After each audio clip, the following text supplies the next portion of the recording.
warahmatullahi wabarakatuh. Perkenalkan, nama saya Karila dari Prodi Manajemen Bisnis Syariah kelas C dengan NIM 202405010188. Pertama-tama, marilah kita panjatkan puji dan syukur atas kehadirat Allah karena kita bisa berada di tempat ini dalam keadaan sehat walafiat.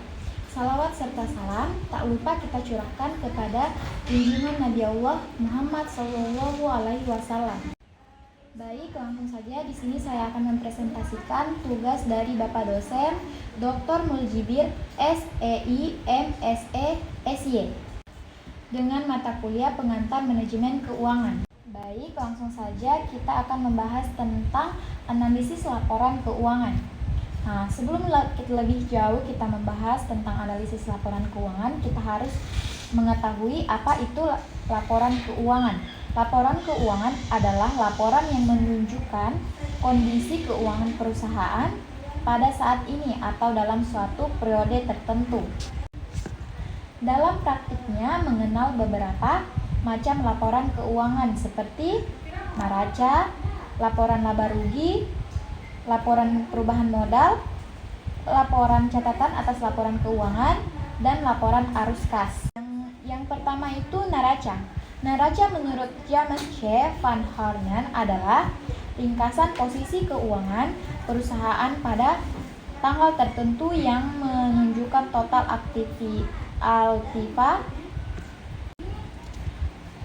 altiva dengan total kewajiban ditambah total ekuitas pemilik. Jumlah yang terdapat dalam komponen neraca yaitu aktiva dan pasiva harus sama dengan kewajiban dan modal. Untuk menentukan persamaan neraca menggunakan rumus sebagai berikut. Rumusnya itu adalah aktiva sama dengan kewajiban ditambah modal. Dalam neraca disajikan berbagai informasi yang berkaitan dengan komponen yang ada di neraca. Secara lengkap informasi yang disajikan dalam neraca meliputi yang pertama itu jenis-jenis aktiva atau harta atau aset yang dimiliki. Yang kedua itu jumlah rupiah masing-masing jenis aktiva. Yang ketiga jenis-jenis kewajiban atau utang atau liabilitas. Yang ketiga itu jenis-jenis kewajiban atau utang atau liability. Yang keempat jumlah rupiah masing-masing jenis kewajiban atau utang. Yang kelima jenis-jenis modal atau equity. Yang keenam serta jumlah rupiah masing-masing jenis modal. Selanjutnya itu komponen dan penyusunan neraca. Komponen atau isi yang terkandung dalam suatu aktivitas dibagi dalam 3 bagian, yaitu aktivitas lancar, aktivitas tetap, dan aktivitas lainnya.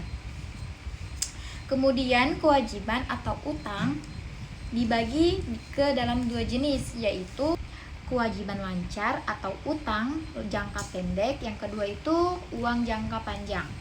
Selanjutnya adapun komponen model terdiri dari model setor, model laba yang ditahan. Posisi aktivitas pada neraca disajikan pada sisi kanan secara berurutan atau ke atas ke bawah. Untuk neraca berbentuk subkontrol atau account form.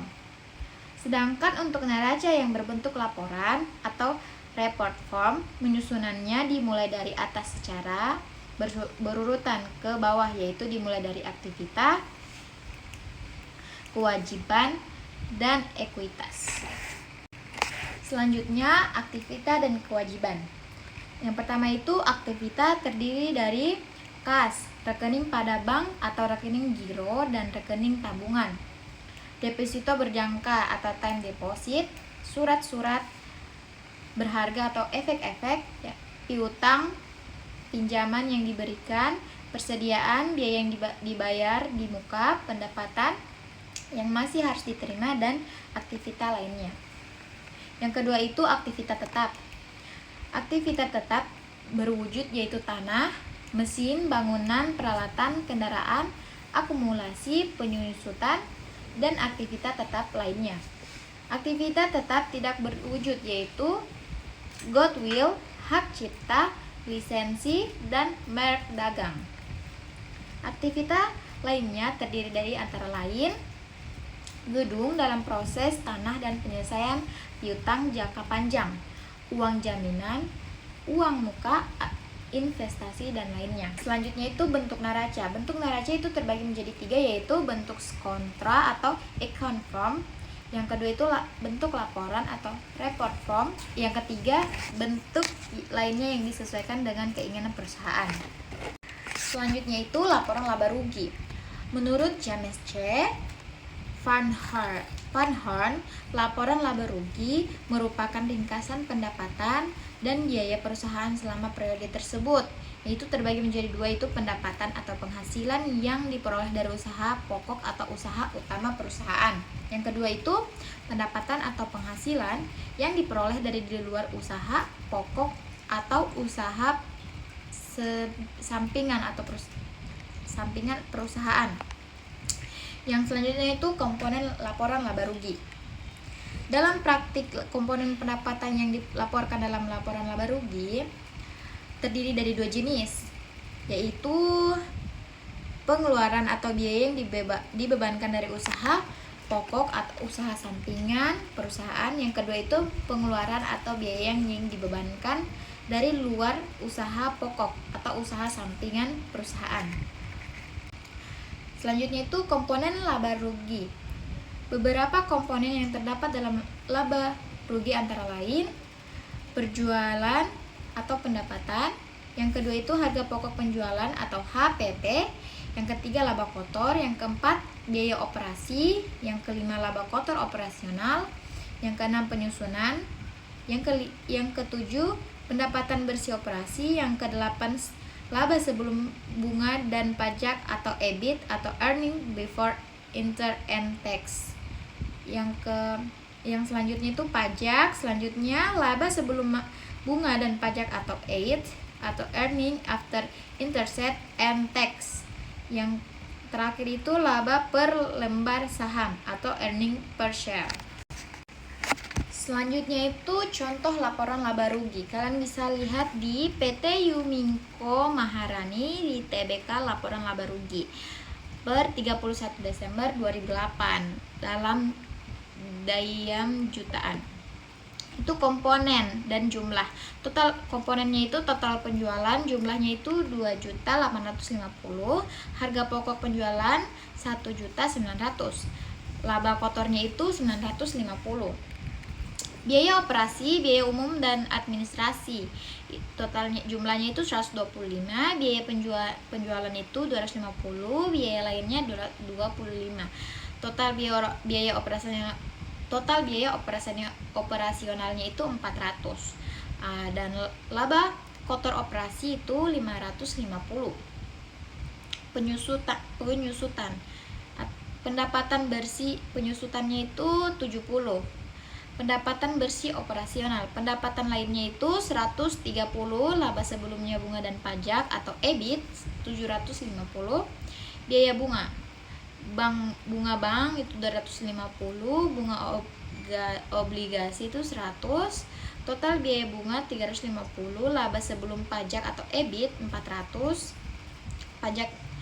Pajak 20% itu 80, laba sesudah bunga dapat pajak atau EIT jumlahnya itu 320. Selanjutnya itu tujuan dan sifat laporan keuangan.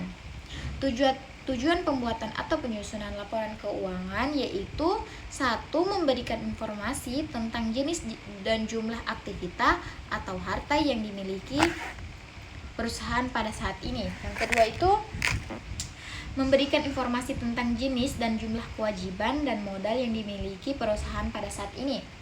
Yang ketiga, memberikan informasi tentang jenis dan jumlah kewajiban dan modal yang dimiliki perusahaan pada saat ini. Yang keempat itu memberikan informasi tentang jumlah biaya dan jenis biaya yang dikeluarkan perusahaan dalam suatu periode tertentu. Yang kelima, memberikan informasi tentang perubahan yang terjadi terhadap aktivitas pasifa dan moda perusahaan. Yang keenam itu memberikan informasi tentang kinerja manajemen perusahaan dalam situasi periode. Yang ketujuh memberikan informasi tentang catatan atas laporan keuangan. terakhir itu informasi keuangan lainnya. Selanjutnya sifat laporan keuangan. Sifat laporan keuangan itu terdiri menjadi dua, yaitu bersifat histori dan pengertian analisis laporan keuangan. Analisis laporan keuangan adalah suatu proses untuk menilai kondisi keuangan dan kinerja perusahaan dengan cara mempelajari hubungan antara pos-pos yang ada dalam laporan keuangan seperti negara, laporan laba rugi, dan arus kas. Tujuan dan manfaat dari analisis laporan keuangan. Yang pertama itu untuk mengetahui posisi keuangan perusahaan dalam suatu periode tertentu, baik harta, kewajiban, modal maupun hasil usaha yang telah dicapai untuk beberapa periode. Yang kedua, untuk mengetahui kelemahan apa saja yang menjadi kekurangan perusahaan. Yang ketiga, untuk mengetahui kekuatan yang dimiliki. Yang keempat, untuk mengetahui langkah-langkah perbaikan apa saja yang perlu dilakukan ke depannya. Yang kelima, untuk melakukan penilaian kinerja manajemen. Yang keenam, dapat juga digunakan sebagai pembanding dengan perusahaan sejenis tentang hasil yang mereka capai. Pengertian rasio keuangan. Menurut James J.